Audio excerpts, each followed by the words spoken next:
thought we were supposed to do a sound check. I did. I did a soundtrack Oh. when you threatened to smack someone if they came back in, and that was. I think maybe was it or your child or Christian or your child. Man, that still happens.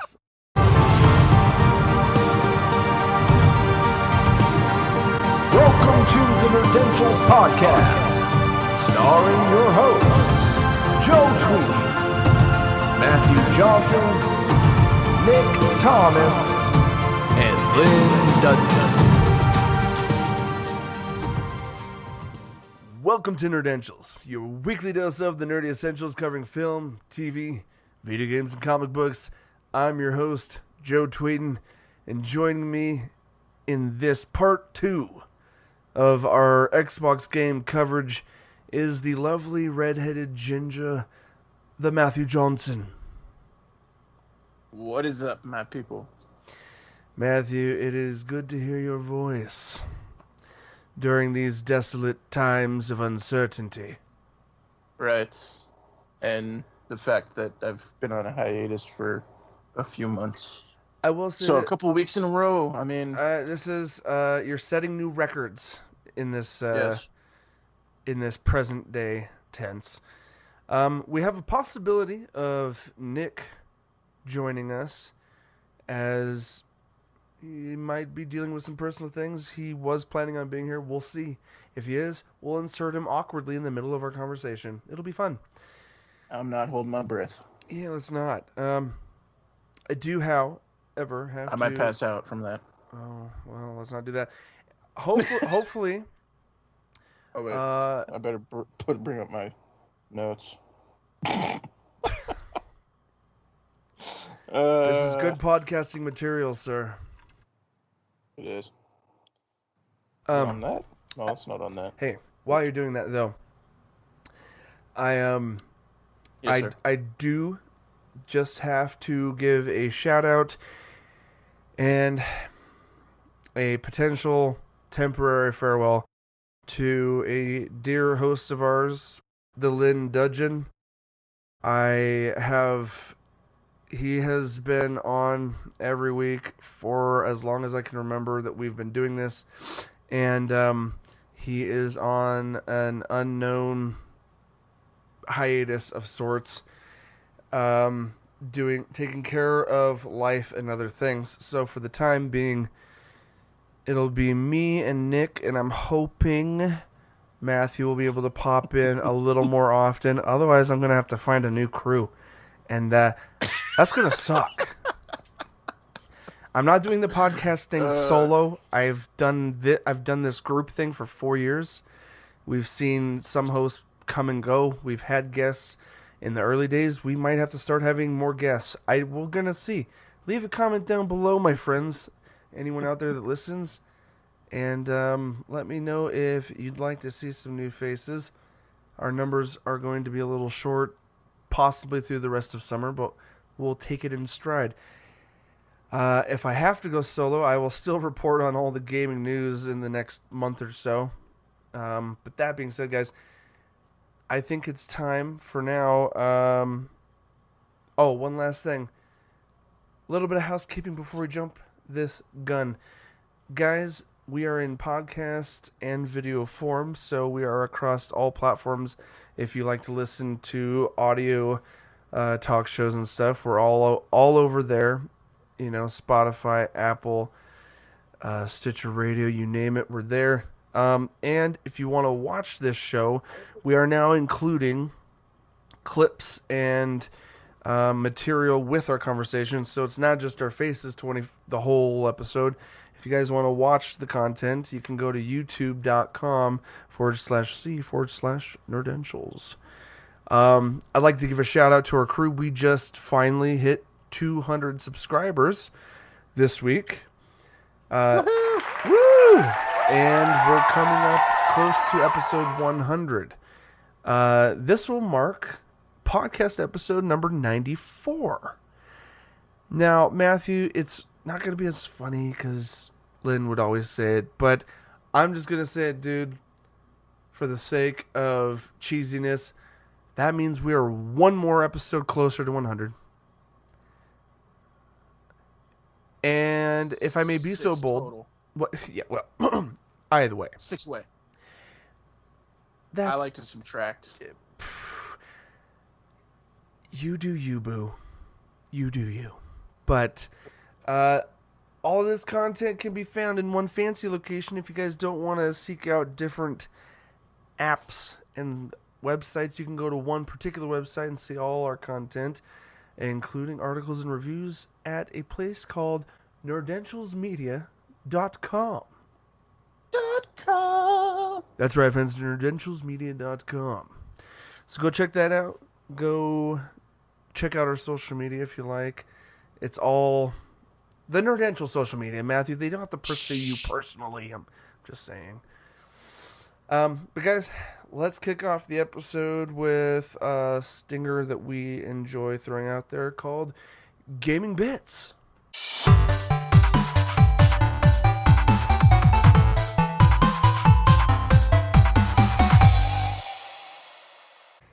Guys, welcome to Gaming Bits. This is actually part 2 of our Xbox Showcase 2020 coverage. Part 2, part 1, we talked Halo Infinite, Fable, and a couple other titles like Stalker 2, Avowed, State of Decay 3.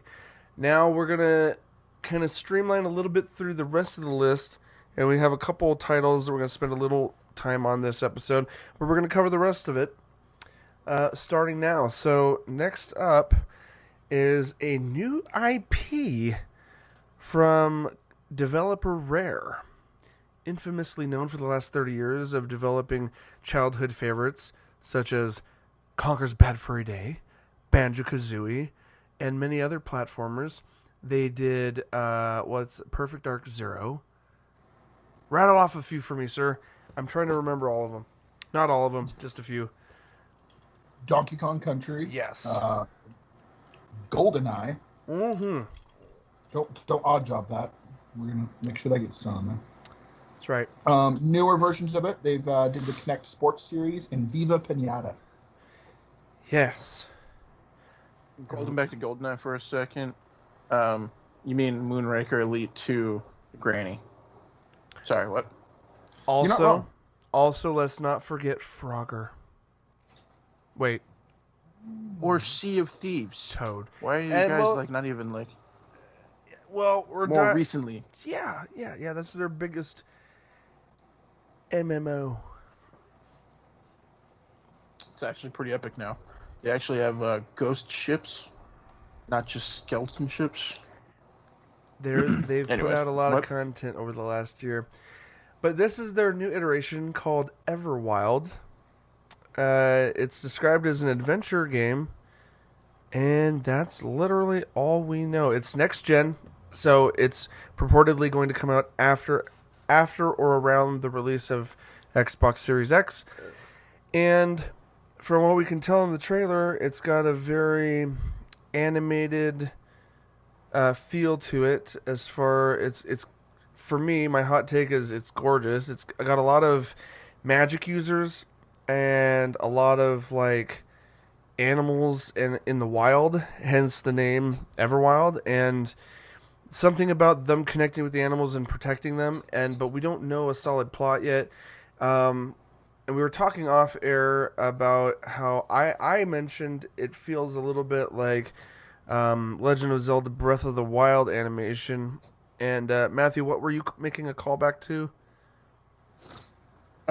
Sea of Thieves. Like it looks like the background of it kind of looks like Sea of Thieves, but at the same time, the people and the creatures look like Breath of the Wild.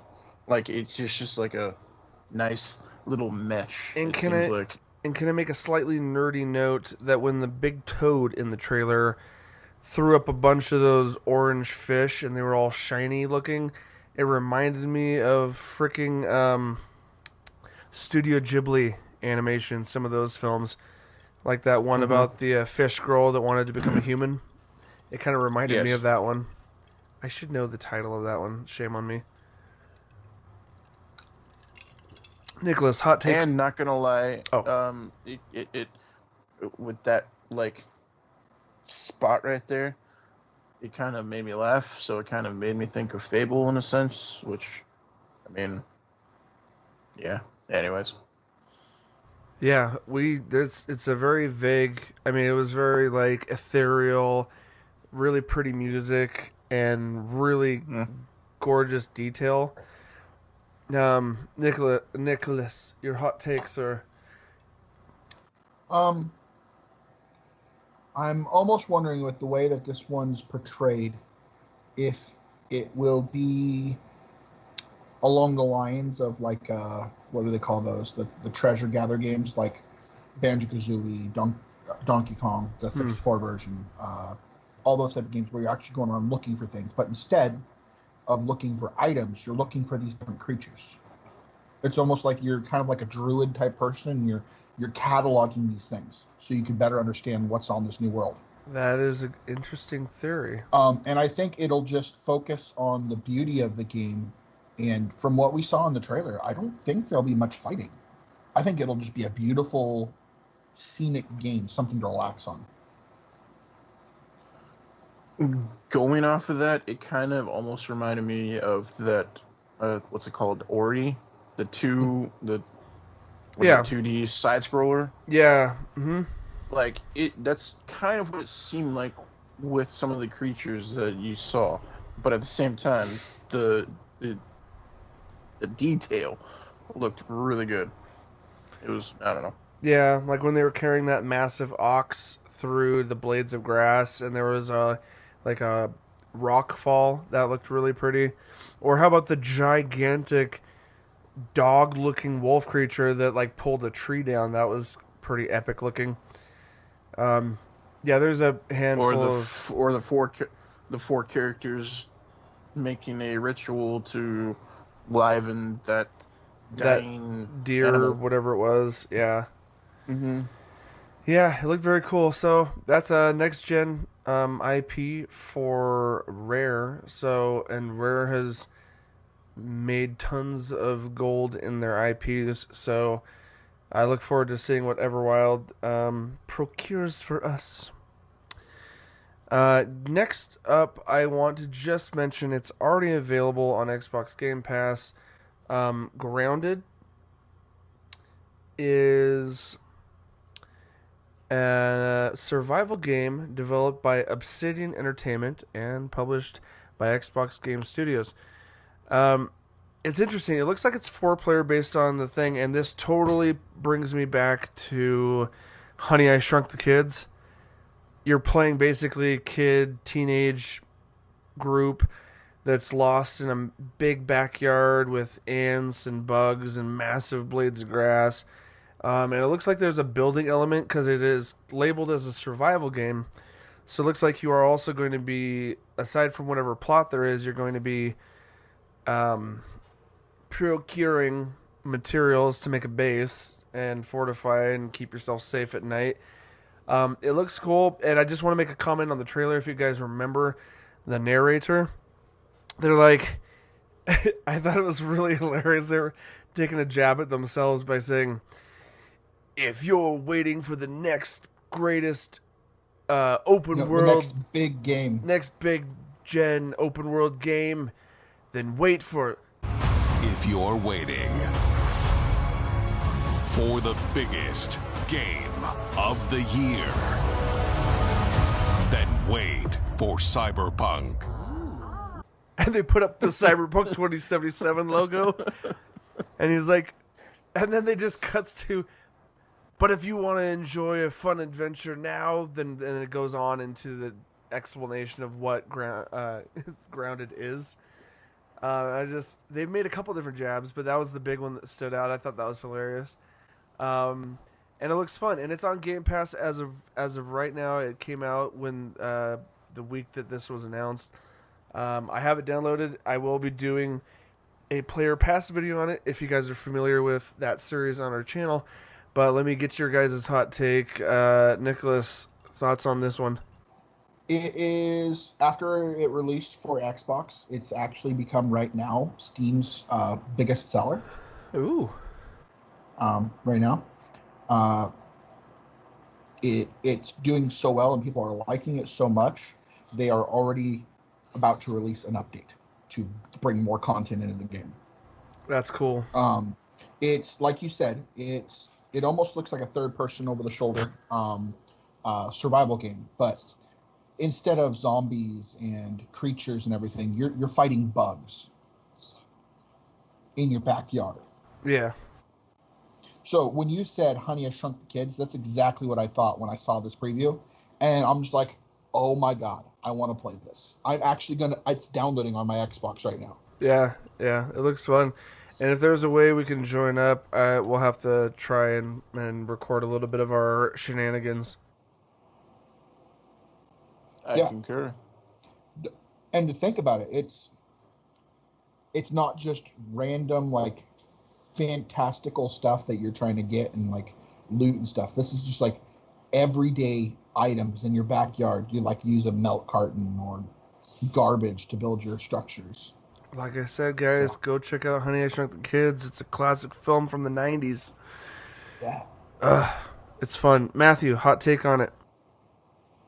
As soon as I saw the trailer, I immediately thought of Honey, I Shrunk the Kids and them trying to work their way back to the house. And what I have it downloaded on my Xbox, like, currently, to test it out. So, I mean, and I think that is it a multiplayer? Yeah, I yeah. believe Yeah. It's a 4-player co-op.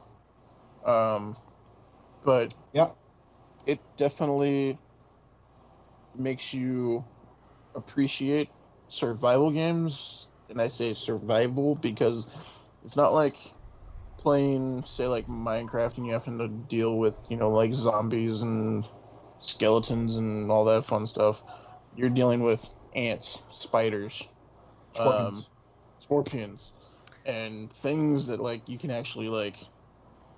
And they look like they're bigger than you in the game. Yeah. So, anything else, Matthew? It's definitely going to be on my playlist. So. Yep, it's out. Like I said, guys, Grounded is out now on Game Pass. If you have it, then go download it. It looks good, and we're all gonna check it out. Nick, real quick, do you know anything about Exomecha? It's from Twisted Red, so it can't be horrible. But it looks. I've always been a fan of, like, the mecha type thing, Mech Warriors, all that. I played every Mech Warrior game ever released. But I don't know about this. It's something I'm gonna look into just because my love for those Mech Warrior type games, and because it looks interesting. Seeing someone freaking surf on a rocket across the screen on the trailer was kind of interesting. So we'll put it this way. What we do know is it's planned for the third or fourth quarter of 2021. Mm-hmm. So we got close to a year before we're gonna see a playable version of this game. But yeah, it does look like some vehicle options, a lot of high energy action, gadgets and abilities. It looks pretty cool. And I was reading on it a little bit. It will have a battle royale style in it. So think battle royale, but with mechs. That could be interesting. So, I mean, that's all I have to. I just wanted to. Yeah. I'll keep what we just said in. We just wanted to mention it because we don't know much about it. We touched it. We can leave it. I don't even know. That's what she said? Yeah, you said Twisted Red. Okay. And it'll be a free-to-play, competitive first-person shooter that takes place on a planet called Omeka. That's what it's saying. As we know, every single thing that released on the Xbox Showcase will be free-to-play for Game Pass. Well, right. Some of them will be free-to-play without Game Pass. In this case, Exomecha is free-to-play no matter what subscription you have. But yeah, everything we said, like in part 1 of our coverage here, every title we talk about during the showcase of Xbox will be available to Game Pass holders. And with this Exomecha, did anybody else think Transformers when they first saw some of those mechs? Like, seriously. No, but I know It you looked like did. Optimus Prime and freaking Megatron fighting with swords and shit. Yeah, dude. I was like, what? Then Totally. the freaking T-Rex looking thing that was shooting fire. I was like, Yep. all right. So we got Beast Wars going. That's cool. It might be Crazy. something I dabble into just to like give it a try. Well, dude, Although, I think that's what's awesome about this showcase that we're covering is that we all of us are Game Pass holders, and this will be completely free. It just a download button away when it comes out. yeah, So that makes it exciting in and of itself, is because, and I love that Microsoft is doing that because it gives us the opportunity to not waste excessive amounts of money on unknown quantities when it comes to is a game going to be good or bad. It also means we don't have to wait for the reviews to come pouring out to find out what everyone else thinks. It means, hey, I can check it out day one and formulate my own opinion, and I'm paying for the service, and Microsoft has partnered with a lot of great developers to make this happen. So at the end of the day, the players benefit, you know. yeah. And I mean, Xbox partnering with like what was it, 30 plus different Third party independent. developers, yeah. Outside of That's their first party stuff, yeah. that. And That's we're freaking huge, we're gonna be talking towards the end of this episode about a very big partnership that we're all pretty passionate about. Little teaser there, won't say any more. Let's keep moving through the list, guys. Matthew. You. Let's jump into Forza Motorsport, and I'm gonna kind of pass it off to you because you have a history with the series, both the Horizon series and the Motorsport series. Who is the lead developer for this? The big name developer. Playground.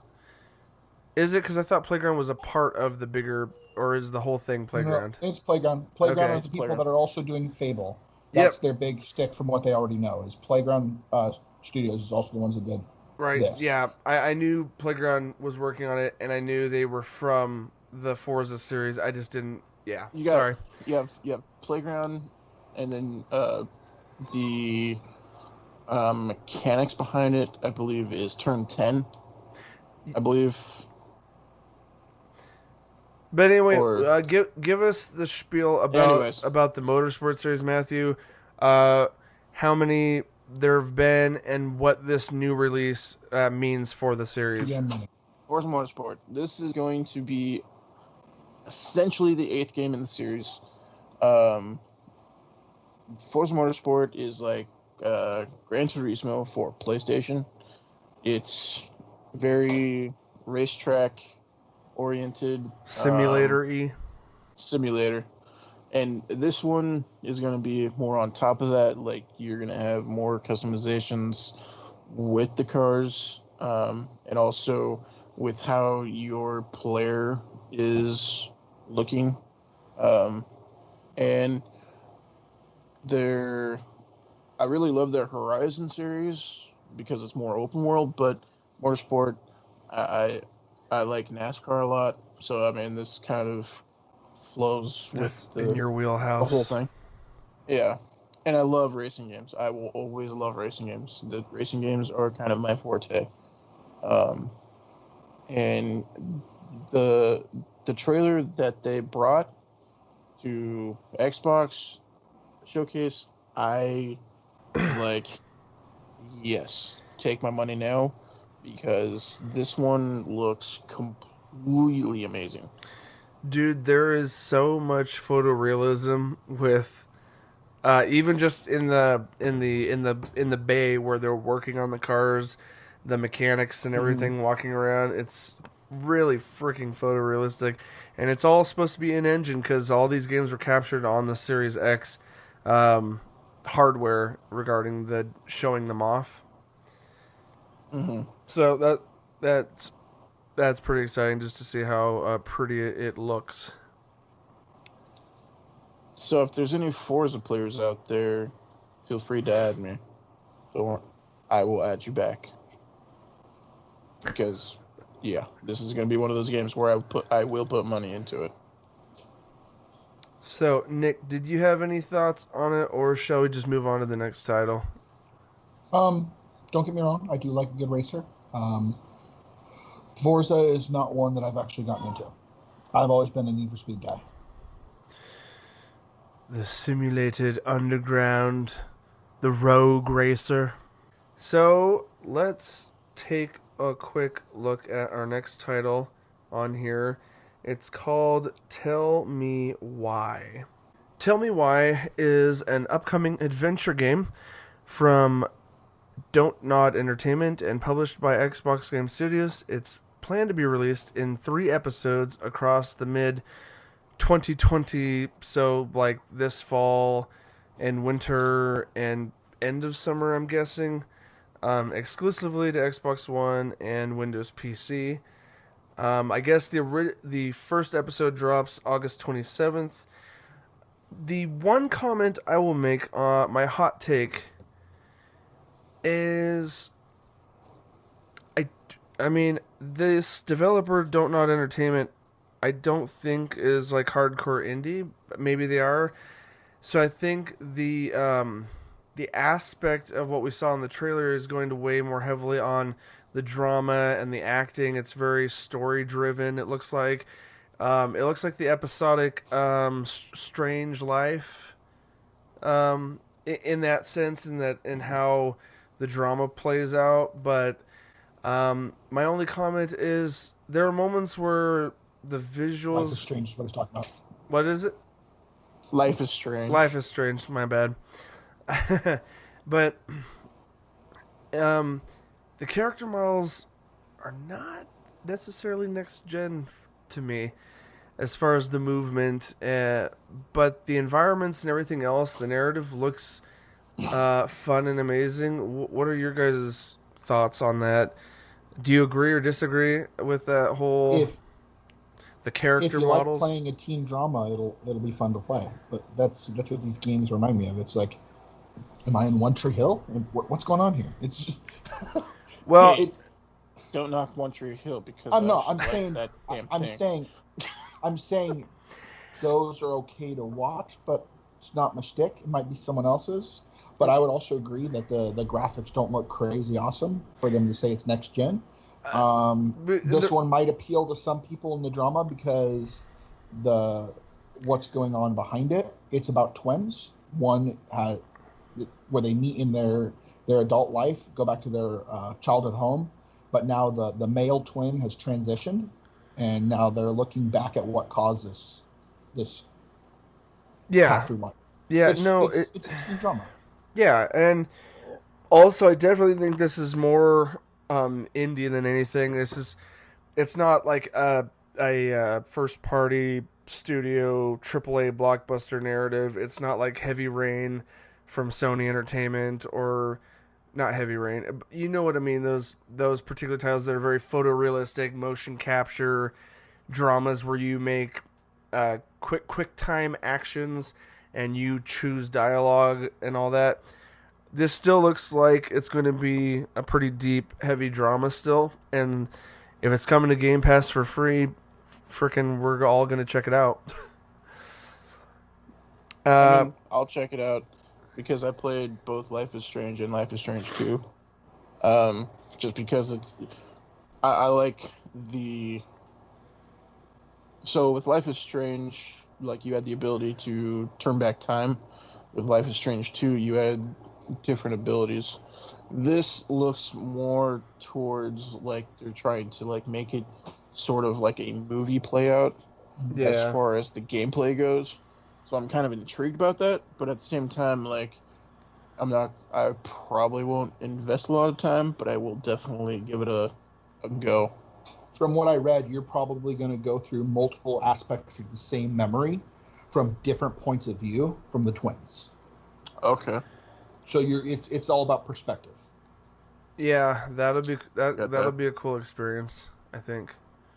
Guys, our next title in the showcase is one called The Medium. Discover a dark mystery only a medium can solve. Travel to an abandoned communist resort and use your unique psychic abilities to uncover its deeply disturbing secrets. Solve dual reality puzzles, survive encounters with sinister spirits, and explore two realities at the same time. That is the description and synopsis on Steam, and it is slated for holiday 2020. It's the next-gen title. What? That's my life right now, so... What? Perfect. It's developed by Boober, the Boober team. That's what Nick's notes say here, and I'm abiding by his notes. Yeah, that's what it is. Because I'm not going to read the notes here, Nick, because I'm going to pass it off to you. Since you wrote this in the notes, I'm going to let that be part of your hot take. So, what's your hot take on the trailer that we saw here today? Yeah, they're called the Bloober team. If you don't know who it is, they're also the makers of Layers of Fear and The Observer. We have someone here. Ooh, we have two people here who have played one or both of those titles. My first Player Pass episode ever was Observer, and Matthew has played Layers of Fear. And we've all played Silent Hill, which I noticed you reminisced comparison to. What's the hot take on the what, Matthew? Go ahead, speak up, sir. You look very anxious. Can I just say something about Layers of Fear? Go for it. The baby doll head freaking scared the piss out of me. Anyways, what? Wish we had captured that. That game brought a whole new level of fear into my life. I mean, I'm glad that it's called Layers of Fear, because as soon as you get into the point where in the game where you're in the baby area and the cribs, and all of a sudden there's a huge freaking doll that's just staring at you. I don't like dolls, and that just really scared the piss out of me. And that was actually caught on camera when I was streaming back in the day. I remember you did stream it. Oh my goodness. And I'm sad that we didn't include that in a Let's Play, Matthew. Shame on us. That I feel bad for a lot of people that didn't get actually to see that. But Matthew. Yeah. Yeah, sorry. No, you're fine. Continue. We mentioned it off air.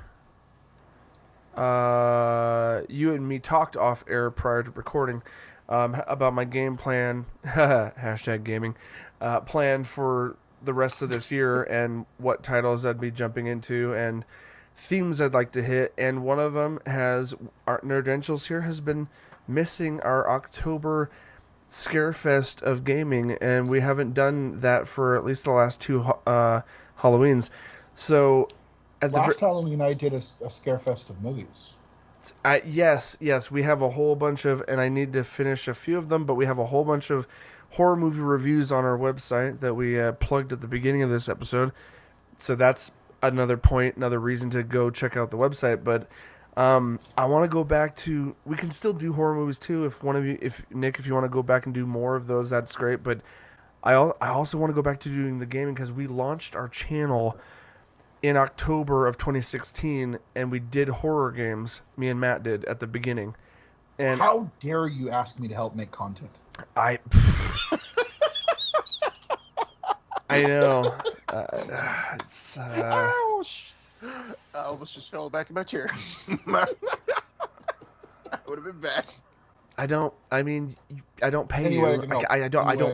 I don't pay you, so it's more of like, would you like to, is what I meant. But that being said, my game plan is to hit a number of recent horror game titles. At least play the first hour of each one, or do a full playthrough, so that we can have scary gameplays every day in the month of October. That's my goal. So I'm going to actually start recording some of them this month, so we have a backlog of horror game content for October. That's the goal. Perfect. And this is not behind the scenes. I'm not cutting this out. I want our listeners to know to expect that. In October, we're going to have a bunch of scary games, and hopefully Matt will stream a few of those. Once he makes his move, he is going to do some more streaming. And I told him, hey, when October comes, do some scary games, please. Hey, we do some couch co-op with some scary games, because you'll be close. That too. Outlast 2. Oh, yeah, no, those are fun. Be my first game. So, Your first one going back to doing scary games? Yeah, because we did the demo. We did, and we need a follow-up to that demo 4 years later. I had never played an Outlast game before. Well, Matthew, Say what? make sure you include Nick during one of those streams, okay? Make sure he's sitting with you when you do it, because I think that would be precious. Secondly, let's get your hot take on the medium, Matthew. Let's jump back into that. we only deviated a little bit. Since now we were talking about Silent Hill, like this totally reminisced like a lot of Silent Hill, specifically Silent Hill 3 or Silent Hill 4, for me. That's pretty specific. Those ones actually had the back and forth scare factor to me. Oh yeah. Well, 2 kind of, but 3 definitely just kind of hit a little bit harder for me. I don't know why, but that's.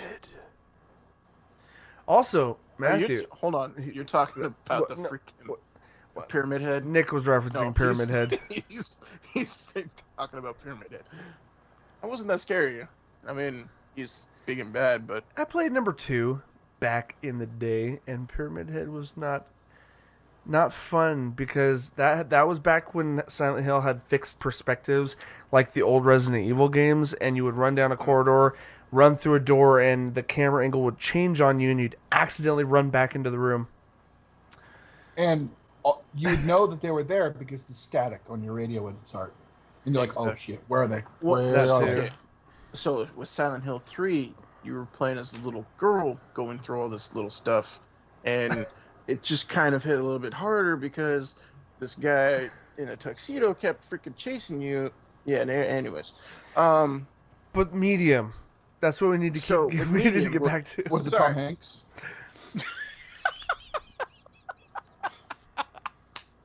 Sorry, bad joke. Let's continue.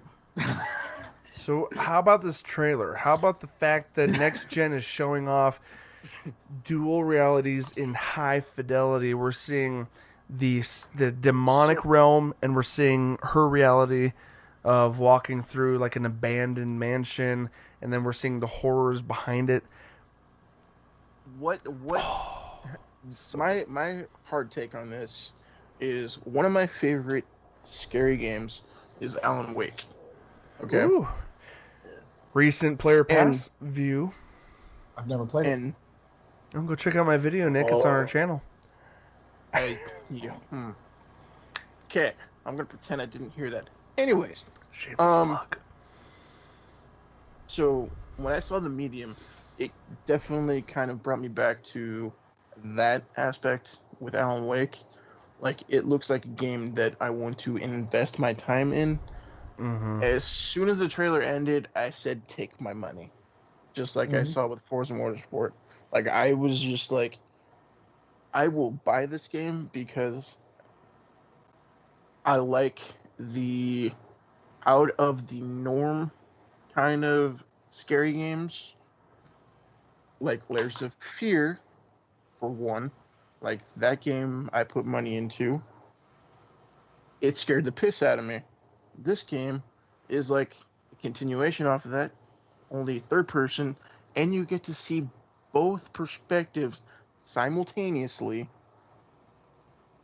at the same time. So you're like walking down a hallway, and there's a spot where you're like going on a freaking ledge, but the ledge is only on one side, not on the other side. Like, it's just and you know what, Matthew, crisp.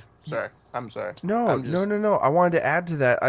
It's something I just realized game mechanically, that not only might you need to be paying attention to both halves, because so I don't know, but I'm theorizing here with two different realities, there's another factor here that we're not like immediately thinking of, and that's you look over one side and you're walking through an empty corridor in an abandoned asylum, let's say, and then you hear a noise but there's nothing on the left, and you forget to look back over in the demonic side, and then suddenly something rips at you.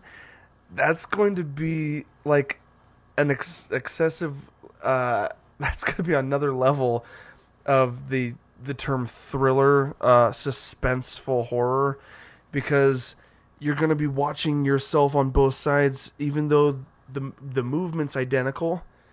Like you're only controlling one, but you're seeing a mirror of two.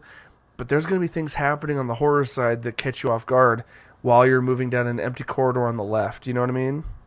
Yeah, and the kind of brings it back to my first take when playing with headphones. The first game I ever played with headphones, horror game, was Condemned. Oh yeah, that game. I'm just gonna go with take my money. I'm already invested into this thing. We're all excited. Layers of Fear was amazing. Layers of Fear 2, I haven't dabbled in, but I will do that for the Halloween segment as well. You could do 2, and that'd be great if you do, because I was going to try out 1 for the first time. I've never played it, and I have it downloaded. And I know, but I figured this October would be a great way to sample multiple titles. I may not play the whole game through the month of October, but I'm going to try multiple horror games. And I've never done Layers of Fear. You've got to try the whole freaking game of Layers of Fear. Oh, I mean, I will. Yeah. So sorry, Nicholas. Nick. Oh, you're fine. We covered a game a while back that they showed in one of the showcases on something. It was a very Prometheus type feel, very sickly, gross, grotesque. The shooter survival, you know what I'm talking about? Yeah. I'm trying to remember what it was called. Was it called Scourge? Prometheus. Oh, yeah, because all the art on that was from Geiger. It was all resemblance of you know what I'm talking about? Sort of, but where are you trying to go with this? I guess where I'm going with this is another game that is taking liberties and basing the idea, the world, and everything that they're building on that dark side off of a very well-known artist. Oh, this game Medium is based. The artwork is based off of Clive Barker. No, you're thinking a different thing. I am sorry. That's okay. Thought I nailed it. Give me a second. He's talking about the game that I was trying to talk about last time. Are you thinking of Lovecraftian stuff? No. We're hitting a brick wall here, Nicholas. Give me a second. I'm feeling inspired and then thrown into a wall twice in a row. I'm unwilling for a third. And the silence became deafening. The game we were talking about before was called Scorn. Oh, and it's that based was off the works of H.R. Geiger. Okay, Scorn was revealed during the Inside Xbox reveal a month ago. Well, and we talked about that. Yeah. And we covered it, yeah. No. Well, and I was saying this one is based this one's work is based off of another well-known. Yeah. I wasn't here. Okay. No, Matthew, sorry, you weren't. But in a few episodes back, we covered it. This is based off of Zdzisław Beskiński, a Polish artist most known for what he called dystopian surrealism. So that whole distorted post-apocalyptic world you're seeing on the demon side is based off of actual artwork he's done. That's crazy, dude. And not only are we going to have what's up? Nothing. Go on. Finish. I saw the look on Matt's face. Oh. I just know that Ebb Software, they make some pretty epic freaking scary games. Like PT for PlayStation, that was I believe, Ed Software. Mm-hmm. Sorry, I was just looking at Scorn because you guys brought it up. Hey, you haven't seen it yet? Yeah, you should check some pictures out. Not only is this game going to be rendered individually for both sides at the same time, it's also going to have a dual soundtrack. Each side will have its own soundtrack. So you're going to hear it in the left and right ear, I'm guessing, if you have headphones? I assume so. Yes. But they're touting it as a dual immersive atmospheric music done by Akira Yamaoka and Arkadiusz Rakowski. Akira Yamaoka, Japanese video game music composer, has done Silent Hill, Revelations, Silent Hill, whole bunch of ambient music for other games. His main thing is dark ambient music. He's most known for all his work in all the Silent Hill games. That's what I'm like, wait a minute. That's why I know that guy's name. Mm-hmm. What the crap? Mm-hmm. That's right, Matthew. And this will be a completely original soundtrack for this. Take my money. Yep. Well, Matthew, they only have to take your money once, not 5 times. Take my money twice. No. No, but it does look very, very intriguing, having the two sides there. I want to see more of the creature that they call the Ma. The Ma. Uh-huh. And just the idea of this demonic world with this other one in the way it's perceived at the same time is what's going to make this different than Silent Hill games. Because Silent Hill games, when you're on there, there's a definite switch. It's like, the raid sirens are going, things are switching, prepare your bow. This one is at any given time, you got to take control of either side. Word. And the whole aspect of the whole like soundtrack going from right ear to left ear, that's going back to Condemned playing in the dark and hearing a freaking bucket that you run over across in the back end of you're just like, wait a minute, what? Cause you to look over your own dang shoulder. No, the games that use the smart sound technology, that when you hear something run from here and then in your headset, it ends up over here and you're like, whoa, that's trippy. So, and we're getting into this. When you do that in a horror game, dude, it amps the in the dark freak out so much more. At midnight. Yeah. We're not good. Sorry. I'm sorry that we didn't, start this back when Condemned first came out, because that game scared the piss out of me when I was playing it. I remember you showing me. I played it with you over at your house. Nope.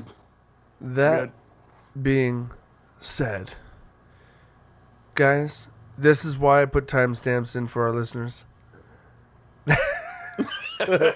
Sorry. No, I'm kidding. We do need to crank through the next few, not spend too much time on them, because there's one more title before we wrap up that we may end up talking longer than intended, and we know why. So, guys, I'm just going to cover a few of these briefly and get just some hot takes on them. There's about 5 that I could talk extendedly on, but we're not going to go there. I know we're just trying to do a showcase coverage, and when it gets closer to them releasing, we will dive in more. Guys, next title is Watch Dogs Legion. This is the 3rd title in the Watch Dogs franchise. It is developed by Ubisoft Toronto division and published by Ubisoft itself. It is one of their flagship titles. Legion is an action-adventure game, and it looks like it's supposed to come out this next-gen release. I don't remember the overall plot in this, but what I do know is the big, huge gameplay change factor in this from all previous Watch Dogs is that you are not just taking on one protagonist and trying to work your way through the ranks of hackerism. You are now part of an elite group of rogues, and you are going to take on a character, You're going to go through it, and if your character dies, you come back as a different person, and the entire time you're able to freely recruit anyone in the city. And just like you would in like Watch Dogs 1, where you would scan people to look if they had money, look at what their jobs, personality, all that. You get the and 2. and 2. Sorry. Well, I know 1 and 2 did the same thing. So instead of just hacking people's money, you're going to be scanning them to figure out what their skills are and trying to recruit them to your cause.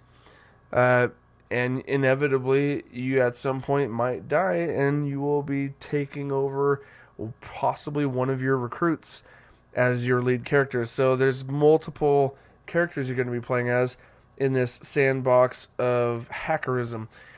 What's your guys' hot take, and have either of you played any of the previous titles up to this point? I've played both. It's actually one of the ones I haven't gotten into. I've thought about getting into it. It's just I'm usually broke.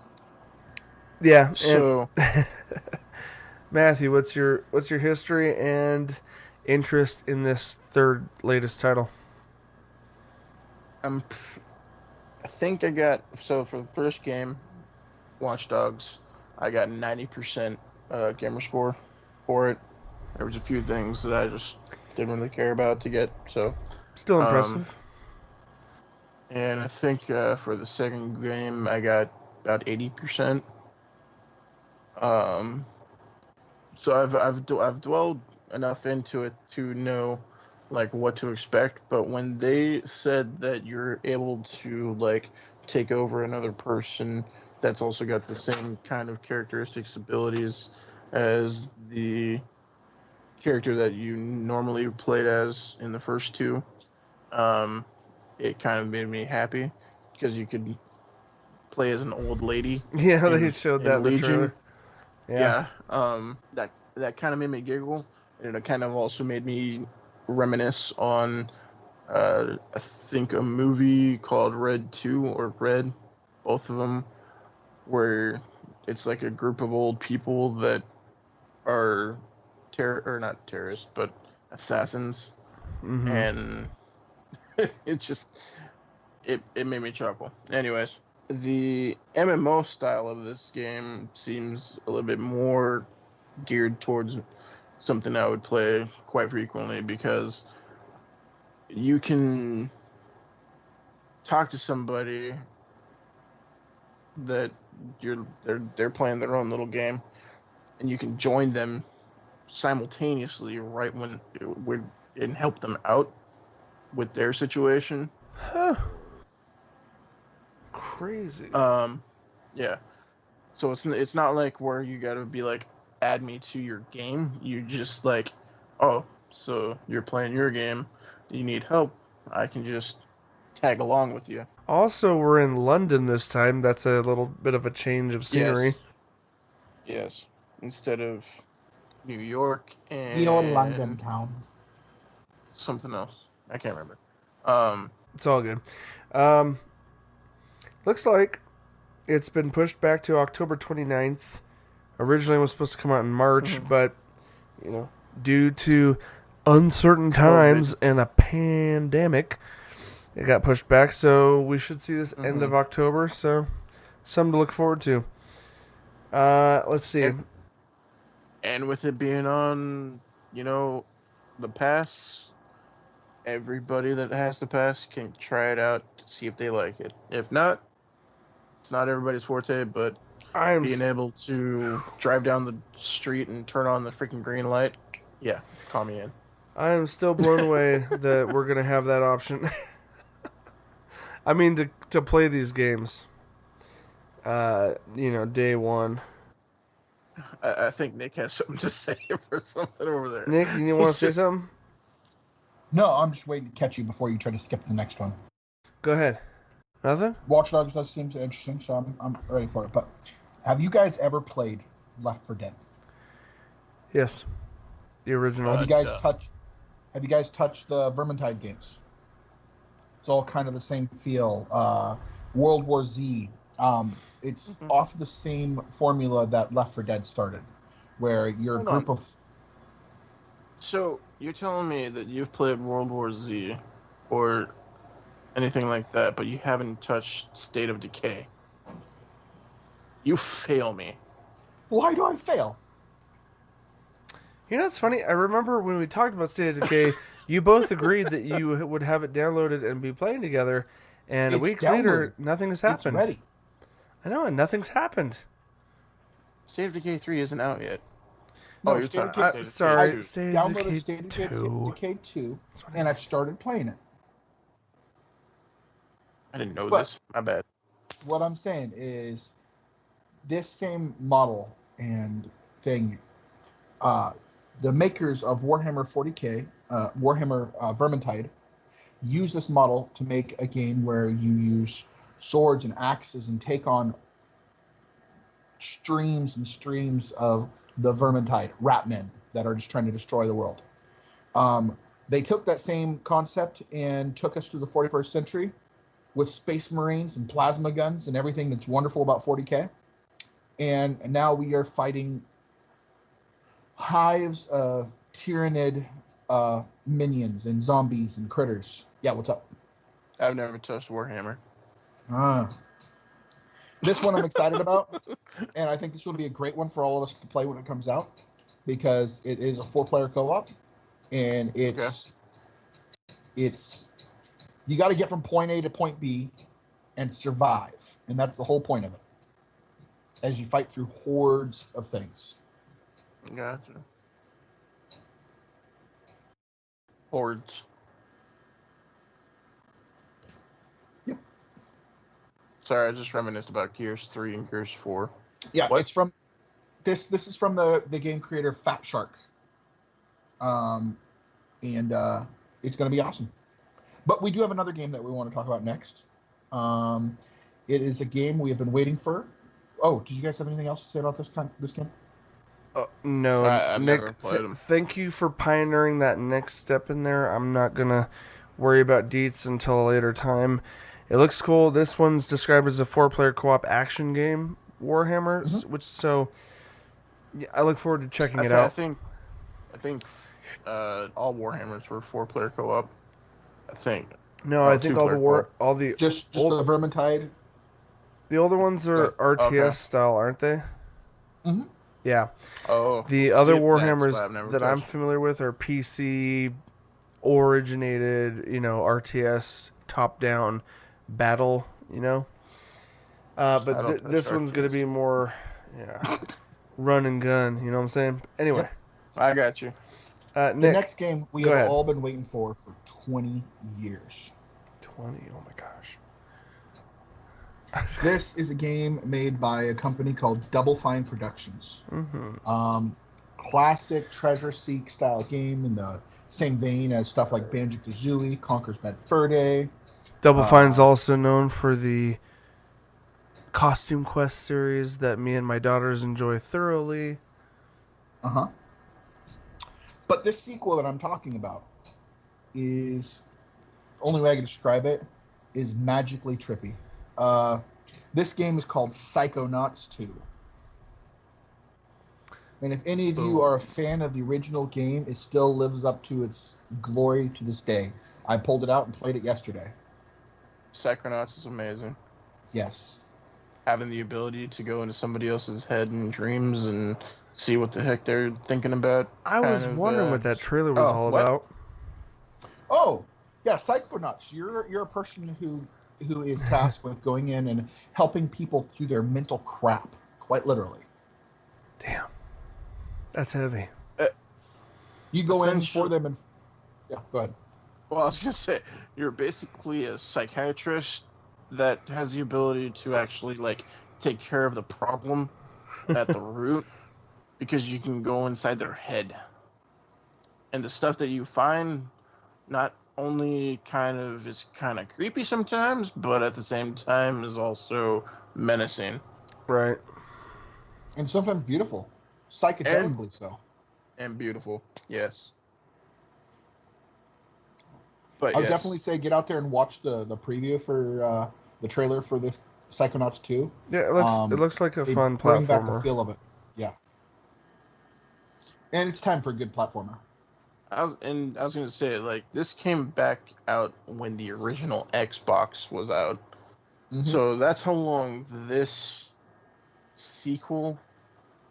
People have been wanting the sequel for many, many years, and now there's just like, oh, hey, look, and then just slap it in our face. Like, I just feel like you're a dick. Matthew, on a side note, for all the young post-millennial children out there, that's 2001 for the original Xbox. So it's been a 20 minute. years. Yes, 2 decades. Can you believe it? We've been playing for more than 2 decades in gaming. Well, we have. I don't know about our listeners, but we have. Nary 3 I've decades. got 3 decades. Matthew, we don't need to age ourselves. Mickey Mouse. Just know, people, we are old. Older. I don't want to offend the older audience either, who might be older than us. I mean, we might have some 50-year-olds up in here that are like, I really like Nerdentials. Oh, these assholes think they're older? Really? I'm kidding, guys. We love any and all nerds. But let's move on in our list. We got a couple more. Let's beeline these next few. Do it.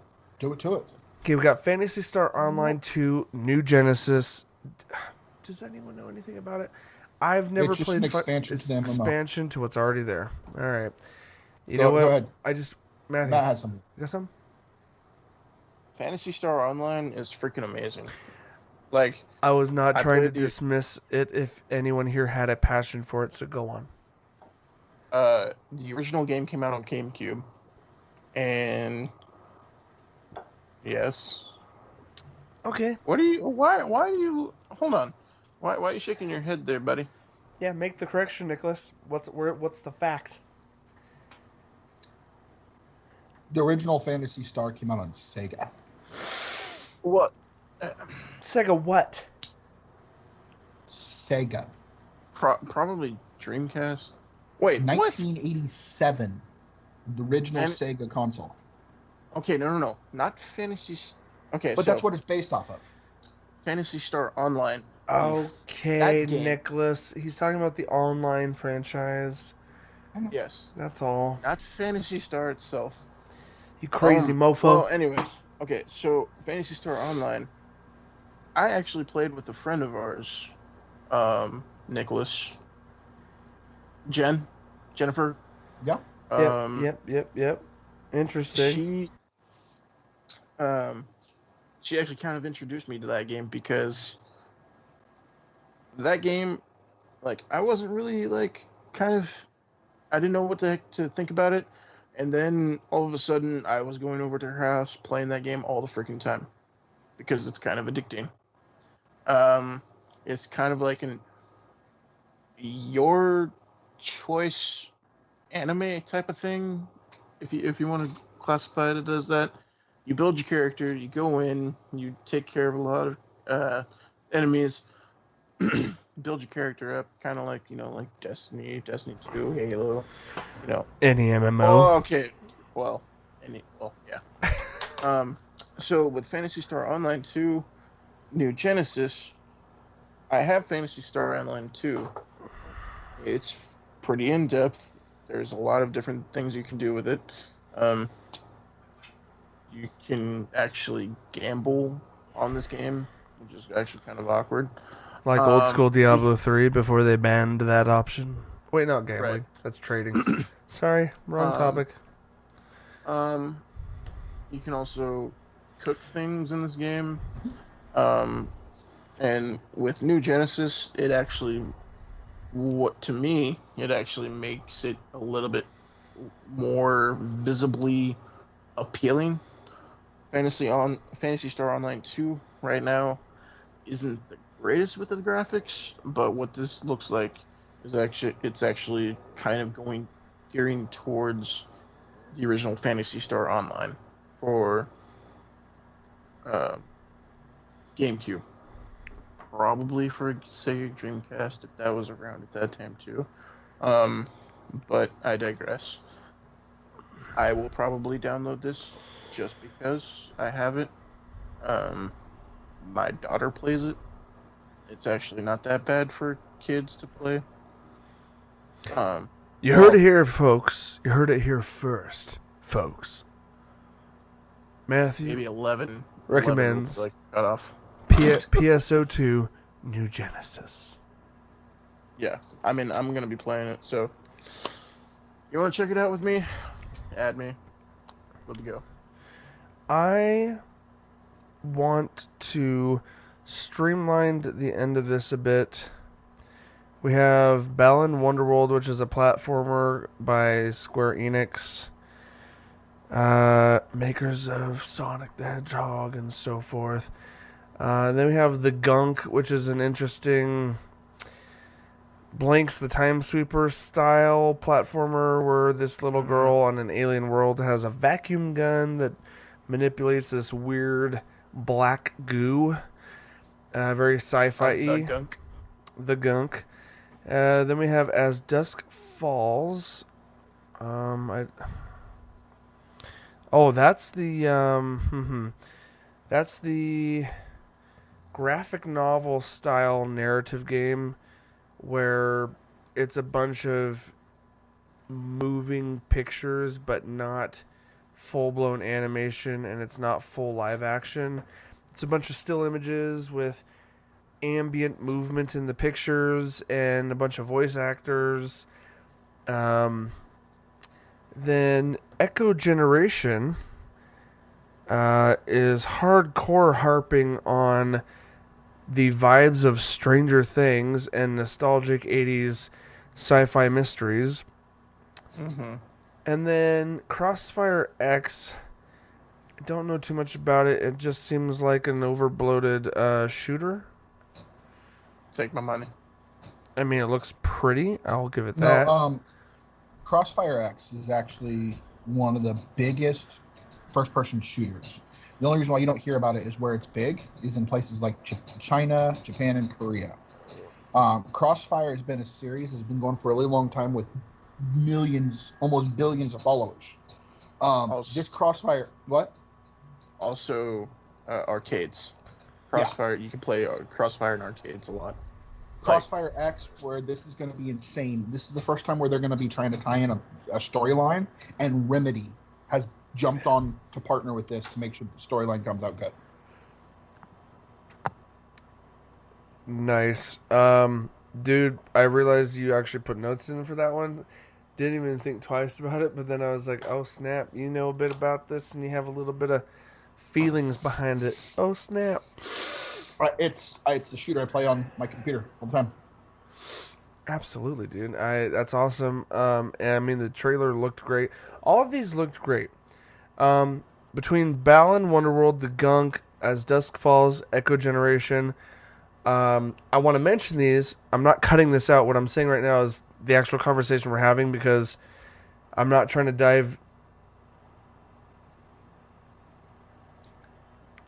deep dive into all these, because I'm trying to get to the D2 Beyond Light conversation, because we're already... Oh, I understand. We're almost at 2 full hours of recording, and that's fine. I just wanted to quickly say something about Crossfire because I knew about it. Yeah, no. And because it's going to be done by Remedy. So that means something to all of us. Yeah, no, Nick, everything you just said about it, I'm leaving in the edit. And my proposition here, I just mentioned the other 4 titles: Balan Wonderworld, The Gunk, Dusk Falls, Echo Generation. Of those 4 titles, which ones stood out to you as most interesting, and which ones are you looking forward to trying out first of those? They don't seem interesting to me. And that's fair. There's certain type of games that I like, and the Balan Wonderland, The Gunk, As Dusk Falls is another teen drama. Well, it's a drama in general. It's a played-out drama. Yeah, I don't like those type of games. And there's nothing against them. There are people that love those games and can just spend hours doing them. It's just, I don't feel any... What are you trying to say? I'm joking. Do you think you'll try out Echo Generation, at least? The one that looks like Stranger Things? Mystery platformer? Nostalgic 80s. It will be free. I'll look into it. Obviously, that's like the cheap response, but I'll take it. It's fine. I gotta give it over to Matthew because I haven't gotten his response. Of those platformers and adventure games, do any of them stick out to you as one you want to try first, Matthew? As far as the 4 that you brought up, The last 4 before we get into the final topic. Before, yeah. Any of them stick out to you? What's the final topic? Destiny 2, bro. Fuck. We I haven't. thought we were talking about Crossfire. Crossfire. No, everything that Nick said about Crossfire I'm leaving in, and it's already been said. Okay. So, I'm talking about these last 4 smaller titles. I might give the Gunk a little bit of a try, to kind of see like what it's about. It looks like something that my daughters would enjoy more. Yeah. From what I've seen. As far as the other ones, I'm gonna say probably I might stick into it for maybe like 20 to 30 minutes to see if I like it, but they don't excite me like some. They of the don't other grab you over some of the other. Right. Actually, out of the 4, I thought I might give Balan Wonderland a try because it is made by Square, and I am a Square Enix, SquareSoft fan through and through. Fair enough. Where most people think about that, it's Final Fantasy, hands down. Final Fantasy, Legend Dragoon. So they are known for quality games. So I will at least give it a try. I'm gonna go out on a limb and say my hot take interest here. Even the soundtrack was like I felt almost ripping off Stranger Things, but because of that, Echo Generation is the most personally drawing for me. Second place or tied for is the Gunk, just because I'm very curious about the gameplay, and it's a really unique alien world setting, and she's got this crazy equipment, this little girl that just manipulates, and I'm curious about what how unique the gameplay might be, because there's a scene in that trailer where she's running through a tunnel and she needs to cut through, and so she activates the vacuum device on her gauntlet, and it sucks out a hole in the side of the cave where the black tar-like goo is, and she gets through it. And I was like, I'm very curious, I don't know, how complex that gameplay becomes the more you get into it. So, Echo Generation, I got nostalgic grabbing at me, and the Gunk is pure curiosity. Balan Wonderworld, it's going to be on Game Pass, so I will try it out, but it's at the bottom of my list of these titles, and as dusk falls, like Matt said, I'll probably give it 20-30 minutes just to see how it plays out. And if it's a gripping enough story, maybe I play the whole thing. Who knows? But guys, that's gonna... Oh, I do want to get a brief comment from you guys on what you thought about Tetris Effect Connected. Right in peace. Just what does it even look like to you guys?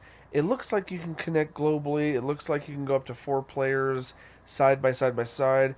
It looks like certain people can throw bricks over to another column or another player. I saw a little bit of that. It was a really vague, artsy, very community connected trailer, because the whole first half of that trailer is people playing at home on their consoles, faces of families, moms, dads, grandparents, cousins, uncles, aunts. Everyone's playing Tetris, and then they finally show you this neon style version of Tetris. Matthew, you looked like you had something to say as I was talking about this. What do you think about this Tetris Effect? To be honest, It looks pretty epic as far as a Tetris game goes. It's Tetris when you play it like multiplayer, you would almost like take turns with it. It wasn't really something where what this kind of does with multiplayer looks more like Dr. Mario. Did you ever play original classic Game Boy Tetris, and did you ever system link between two Game Boys and do direct comp? Yeah. So back in the day. So, I know, back in the day, 30 some odd years ago, do you remember that there was a mode where every layer you destroyed added a layer to your opponent? Oh, you're right. I remember, yes. Yeah, there was a direct attack, and like the faster you destroyed layers, the higher they got backed up and stacked up to where it was basically like who could destroy each other first. Yeah. And that was like the original Tetris competition. And the fact that this is going to be 4-player doing that at the exact same time. I'm curious. So you don't know exactly like where the attack's going to be coming from because they choose like. I wonder how freeform it is because it's really vague in the trailer. But like, yeah, do you have an option to throw it over to a specific player, or is there a co-op aspect too? Is there like a co-op where you're all four of you are helping each other destroy the layers? Because that's what it kind of looked like briefly in the trailer. Well, it looked like there was a battle mode because each player. So there was the 4-player, and each one of them had like there was a blue stack, a yellow stack, a red stack. I can't remember the other color. I know they were all different colors. Yeah. And they were all kind of like going in different. When somebody cleared a thing, it would go over to like say player 1. So I'm guessing like so with that aspect, it looked like you could choose like, hey, throw this to this person and get them out faster, kind of a thing. It's all a curiosity to me, and I love classic Tetris. And if this is coming to Game Pass, like we know it seems like it's going to with everything they've said, I'm excited to try it out. And it kind of, what that kind of reminds me of is also a time that I don't really like to talk about with me being on shrooms. And wow. I know the podcast is listed as explicit, dude, but damn. I miss those days. I mean, what?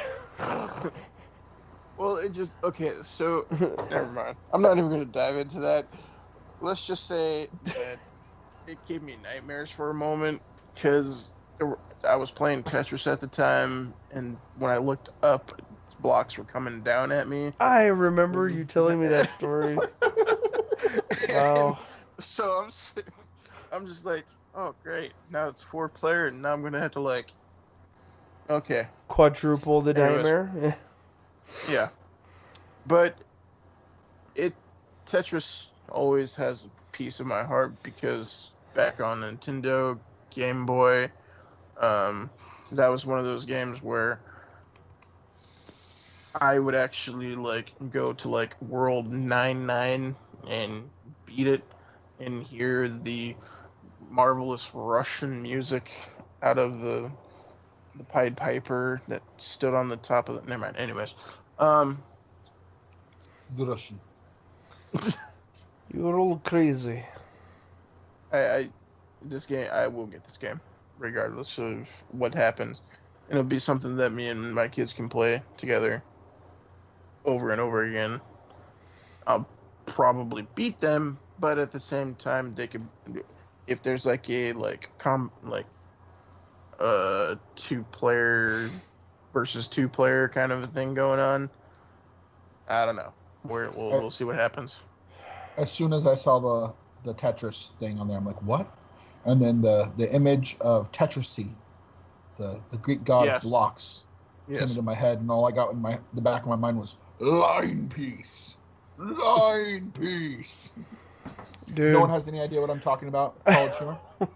No. Tetris gods. I kind of Can I make a honorable mention here before we go into Destiny 2 though? God, don't mention that. I'm kidding. Go on. For shizzle, my nizzle, kadizzle. For rizzle. A game that comes out in August that we have been waiting for like 2 years. Battletoads is finally here. I'm sorry. This August 20th, I believe it drops. And this game, I played this game mercilessly at the arcades and on Super Nintendo or Sega. Sega, I believe, actually. Yes. Sega, yes. I love Battletoads, and it's finally releasing in August. Sorry, I just had to throw that out there. Matthew, I am excited for you.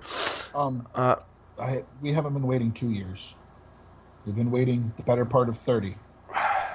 Well, okay. For an official sequel, yes.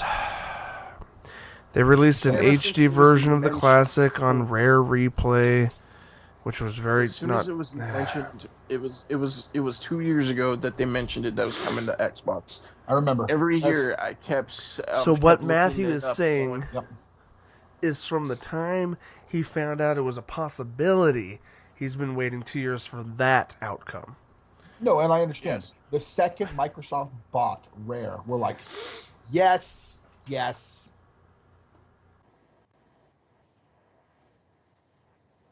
Is Joe talking? Yeah. Do you have him muted? Oh. He's shitting with you. Continue. I'm sorry. He's going to stab you when he sees you. Yeah, so the last game we want to talk about that's actually pretty freaking exciting, especially regarding the partnership that Microsoft has laid out regarding this. Guys, we're going back to a very passionate franchise that all of us have loved over the last few years, and that is Destiny 2. But more specifically, the new content coming out this fall is the next fall expansion. I believe, correct me if I'm wrong, guys, this is year 3 for Destiny 2. Year 3? Yes. Year 4. Oh my gosh. Okay, hold on. Right here. Oh, yeah. Year 4, Season 12. See, I should not be leading this. The partnership I want to point out is that Bungie is bringing Destiny 2 to Xbox Game Pass. Now, what's interesting about this is it's here. I want to read this article from Forbes. It says, not just the base game, which is already free to play, because as of this summer, they made the base game of Destiny 2 free to play for everyone. Stadia, Steam, PC, Xbox, PlayStation, you name it, free to play. But all of its paid expansions, including Forsaken, Shadowkeep, and to everyone's surprise, this fall's Beyond Light is actually coming on to Game Pass. So, aside from just being on Game Pass at all, the fact that all the content that means they are partnering in a way that all third-party partnerships do for Game Pass, is that means, well, maybe not third-party, but first-party titles, all expansions that come out on first-party titles for Game Pass are free additions to the game. You know, like State of Decay 2 has had 3 expansions now, and it's all been free and part of Game Pass. But that means Bungie's doing the same thing. They're offering all their expansions with the base game on Game Pass. That's freaking epic, and I want to get your hot takes. Matthew, I'll let you go first. Bungie is back with the Microsoft. That's all you gotta know. Let's rephrase that. Bungie's independent, and Microsoft gave them an offer they couldn't refuse. Yes. Wink, wink. It will give you an offer you can't refuse. It's a smart move on Bungie's part. to be doing this to get their game more associated with Xbox, because everybody has always been kind of ticked off with the Activision PlayStation exclusive attribute to this. However, with Bungie not being with Activision anymore, now they're able to expand how their game will be brought out. And with Beyond Light, the addition to with the supers that we already have, having the ability for stasis with supers now, it just kind of I've been waiting for kind of like an ice aspect with this whole thing. If I can just Matthew, if I can just Sorry. No, you're fine. If I can just backtrack slightly, by adding 2 more small details to this Game Pass aspect. Let's also consider the fact that Bungie being independent, also having cross-save, they as a company are expanding their game exponentially with that in place. And during the reveal, it was shared that xCloud, the game streaming service that Microsoft is implementing, is going to be part of the Game Pass cost, meaning it will be no extra subscription fee. It will be free with Game Pass, which also means that Destiny will be playable over mobile devices with a decent connection. So, like, if I want to go to Zur briefly and see what he's doing, but I don't have time to go to my Xbox, I could pop on Destiny 2 and actually do what we dreamed about doing on my phone. Yes. Instead of trying to use a little app to, like, switch your weapons from your Titan to your Hunter to your... Yeah, anyways, what? Management system. I want to throw it over to Nick for a second. I just want to get a few thoughts from him. How do you feel about this crazy partnership? We kind of saw it coming. We hoped it was coming. Yes. But as soon as they left Activision and that door was open, and Phil Spencer's like, "Come home, baby, come home." we were like, you know what's going to happen, because Microsoft has been doing something very brilliant with what they do. They don't just say, "Hey, let's buy you anymore, and we control everything," like all the other studios are doing. They are buying these companies, and they're buying into these companies. They're making an investment with a partnership, saying, "Hey, we know what you do best. We want you to do it, and we're going to support you as long as you support us." And that's one thing Phil Spencer's brought to this. And I don't care what I'm not turning this into a whole Sony Xbox thing, but I have so many people that are like, "You should go to Sony because they have better exclusives." I don't care. It's these partnerships that they're building into that are going to give us these things that you're saying that you guys have. We're already seeing these crazy things that we wanted to happen. And it's not about how much money they can make. It's about what they can do for the gamers. Mm-hmm. And that is where my money goes. Yeah, dude. I'm just personally. This partnership is brilliant. Personally, I'm just excited. I don't have to pay into another expansion ever again, as long as they're on Game Pass. And dude, that brings Nick into the fold. His college broke ass self can now be all caught up through Game Pass. But the pre-order stuff that came with the game, Matthew, can't get with Matthew. No, you can't. And if you care that much about the nickel and dime bonus stuff, go for the pre-order. But the same goes for all games on Game Pass. You can buy them outside of Game Pass. Can I say something, Matt? The last 2 expansions, your pre-order shit, you can buy separately without buying the game. You could buy the digital package just for the pre-order shit. I just I want the No Time to Explain with this DLC because that pulse rifle is a godsend. I mean, what? If they keep it the same way it was before. Poof. What do you need, Matthew? Poof. What do you need? Poof. What do you need? What do you mean from the same as it was before? Of course it's gonna be the same. Like Bad Juju. Bad Juju was the same as it was before.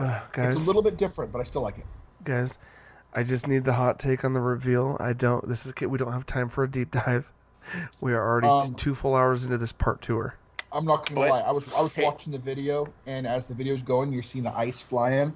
In the back of my mind is stop, collaborate, and listen. Ice Baby start going in the back of my head. Vanilla ice, baby. Go ahead. I do. Okay, when it gets closer to release, we will reconvene on a deeper talk about the State of Destiny. No, I am. Do you have any more you want to say about the reveal, or are we all just excited and happy about the partnership, and we'll talk more later? Don't make this hard, Matthew. Okay. Guys, I dare say that we have covered the entire showcase, Xbox 2020. I'm proud to say that we've mentioned every title here. We don't have release dates for everything, but it's all there. And we'll have timestamps of everything. This is a 2-part episode. There was a lot of titles to cover. So all of which will be a part with Game Pass again. And because of that, you're either going to see complete walkthroughs on our channel, or at the very least, you're going to see my Player Pass take on every single title that comes out through Game Pass, because those are the series that we do got going on our channel right now. Now, Joe, with those Player Pass, anything that has a co-op feature, please let me know. I will gladly join you. I will absolutely keep that in mind, because I think it would be best to get a full take on something, especially if the game is specifically co-op, then it makes sense to do that. So we will all keep each other informed on these upcoming releases. Oh yeah. That being said, guys, I just want to remind everyone that we are found across all podcast platforms, and this show is also visible on YouTube. Just type in your Google search engine the word Nerdentials, and you'll find all our content across the web.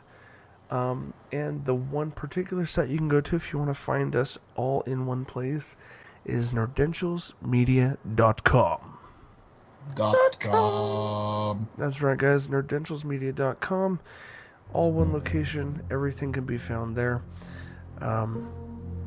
Nicholas, Matthew, thank you for joining me this week. This has been podcast episode 94. We're that much closer to 100. So I leave our listeners and viewers with this. And Matthew will leave you with that.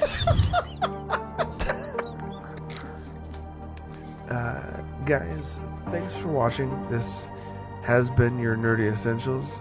For myself, Nick, and Matthew, we'll see you on the other side.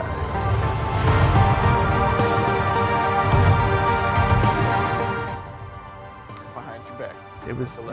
Ooh, careful, guys. He's watching. The ginger's free.